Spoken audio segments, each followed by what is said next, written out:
नमस्कार मित्रांनो, पशुपालक माझा मित्र या यूट्यूब चॅनलवर सर्वांचे स्वागत आहे. मित्रांनो, बऱ्याच पशुपालकांना सतत भेडसावणारा प्रश्न म्हणजे दुधाच्या त्यांच्या ज्या गायी असतात किंवा म्हशी त्यांच्या एका साडातून दूध कमी येणे, साडातून गाठी येणे किंवा साडातून पाणी येणे. आणि त्यावेळेस अशी कंडिशन झाल्यानंतर त्यांच्याकडे येणारे जे डॉक्टर असतात ते सर्वात चांगली ट्रीटमेंट एकदम हायर अँटिबायोटिक देतात, पण त्याला म्हणावा तसा प्रतिसाद मिळत नाही आणि चांगला रिझल्ट येत नाही, म्हणून ते थन बंद पडते. मग मी आज या व्हिडिओमध्ये असा एक फॉर्म्युला सांगणार आहे की त्याने आपल्या जनावराची किती दिवसापूर्वी गेलेले सड किंवा बंद पडलेले थन हे परत आपण चालू करू शकतो. हा प्रयोग आम्ही स्वतः आमच्या काही अशा मास्टडी झालेल्या बंद पडलेल्या थानाच्या गायीच्या केसवर असा केलेला आहे. तर तो फॉर्म्युला मी तुम्हाला सांगणार आहे. तर त्यापूर्वी तुम्ही जर या चॅनलवर नवीन असाल तर पशुपालक माझा मित्र या चॅनलला सबस्क्राईब करा, कारण मी या चॅनलवर जनावरांचे आजार आणि त्यांचे सोपे असे घरगुती उपाय तसेच दुग्ध व्यवसाय करणारे जे नवीन पशुपालक आहेत त्यांच्यासाठी माझ्याकडे जेवढे ज्ञान आहे तेवढे मी व्हिडिओमार्फत देण्याचा प्रयत्न करत असतो. त्यामुळे तुम्ही पशुपालक माझा मित्र चॅनलला सबस्क्राईब करा आणि ऑल या बटनावर क्लिक करा, म्हणजे पुढचे व्हिडिओ तुमच्यापर्यंत अगदी सहज पोहोचतील. मित्रांनो, काय असतं की दुग्ध व्यवसायातील मास्टायटिस हा जो आजार आहे तो अत्यंत घातक असा आजार आहे.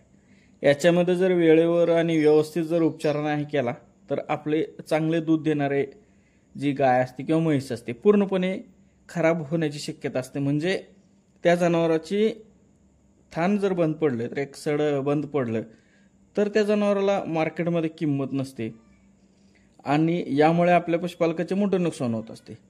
हा आजार झाल्यावर एकदम हायर अँटिबायोटिकचा वापर करून आपण भला मोठा खर्च करून सुद्धा त्या जनावर सड हे बंद पडत असते आणि पशुपालकाला हा पूर्ण काय होतं की खचून जातो नवीन पशुपालक.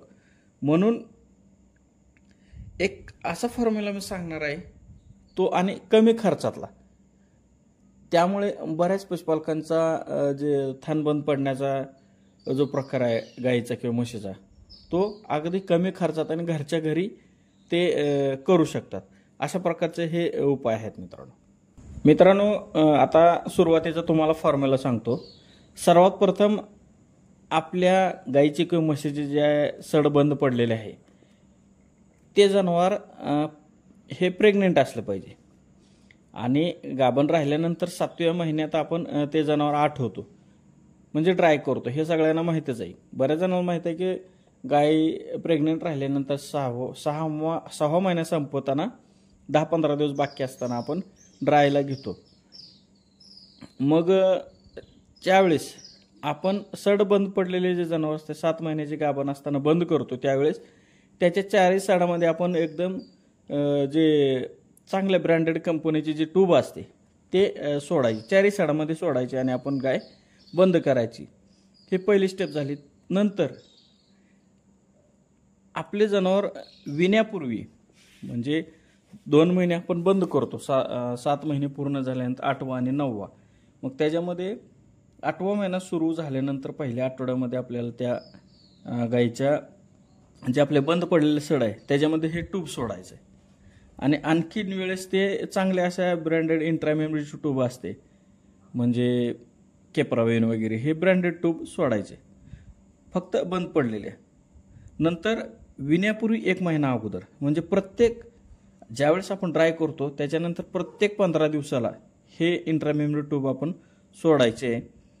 आणि तिसऱ्या वेळेस सुद्धा त्याच प्रकारे सोडायचे. म्हणजे आपण ड्राय केल्यानंतर प्रत्येक 15 दिवसाला ड्राय करताना फक्त 4 ट्यूबा आणि नंतर प्रत्येक 15 दिवसाला ते बंद पडलेले जे थान आहे त्याच्यामध्ये आपल्याला हे इंट्रामेम्ब्रेनचे केप्राविन किंवा इतर चांगल्या ब्रँडेड कंपनीचे ट्यूब आपल्याला सोडायचे आहे.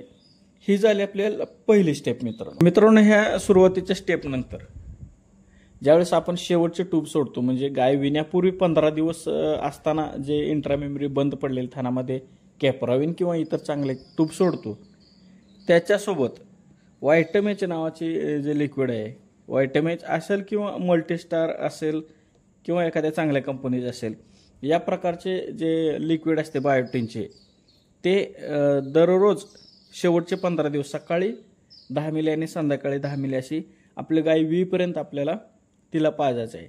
या प्रकारे आपण ही दुसरी स्टेप करायची.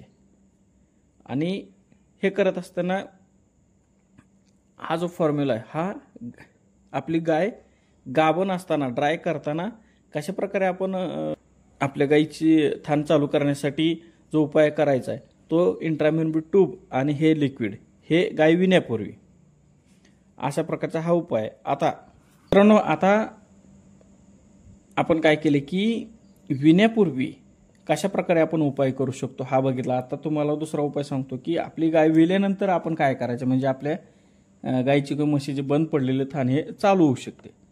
तर त्यासाठी काय करायचे की आपण 1 लिटर दूध घ्यायचे आणि कुठल्या गायीचे घेऊ शकता. 1 लिटर दूध घ्यायचं आणि त्या दुधामध्ये 1 लिटर पाणी मिक्स करायचं आहे. आता तुम्ही स्क्रीनवर बघत त्याप्रमाणे.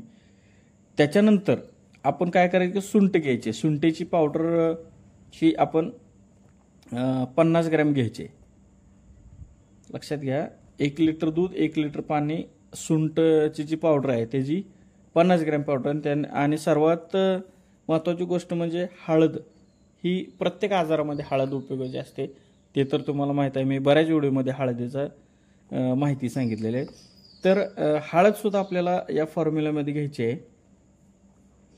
आणि काय करायचं की हळदी साधारण 20 ते 25 ग्रॅम घ्यायचे. आणि हे सर्व घटक दूध, पाणी, हळद आणि सुंठ हे यांचे मिश्रण चांगले उकळू द्यायचे. आणि एवढे उकळायचे की ते जे 2 लिटर झालेले 1 लिटर दूध आणि 1 लिटर पाणी हे उकळत ठेवून 1 लिटर होईपर्यंत उकळायचे. आणि उकळलेले पाणी हे थंड करायचे. आणि काय करायचे की आपल्या बंद पडलेली जी गाय, थन बंद पडलेली गाय किंवा म्हैस असेल तिला सकाळी आणि संध्याकाळी असं सलग 2 ते 3 दिवस हे आपल्याला पाजायचं आहे. 200-250 ml याप्रमाणे. मित्रांनो, हा उपाय एकदम गुणकारी आहे. याने तुम्हाला रिझल्ट हा लगेच दिसून येईल. तुमच्या गायीचं जे बंद पडलेलं थान आहे ते लगेच चालू होण्याची शक्यता असते. तुम्ही 1 लिटर दूध आणि 1 लिटर पाणी याचे मिश्रण करून 1 लिटर केलेले जे औषध आहे सुंठ आणि हळद हे एका टायमाला 1 लिटर पाजले तरी एकदम बेस्टच होऊन जाईल. मित्रांनो, हा जो फॉर्म्युला आहे किंवा हा जो उपाय आहे आम्ही बऱ्याच वेळेस केलेला आहे आणि त्याला बऱ्यापैकी रिझल्ट आलेला आहे. आणि तुम्ही सुद्धा कमी खर्चातील आणि घरच्या घरी हा उपाय करू शकता. तर ही माहिती तुम्हाला आवडली तर व्हिडिओला लाईक करा आणि हा व्हिडिओ आपल्या इतर पशुपालक मित्रांना शेअर करा म्हणजे त्यांचाही फायदा होईल, त्यांनाही माहिती मिळेल. तर भेटूया अशाच एका नवीन व्हिडिओमध्ये. तोपर्यंत धन्यवाद.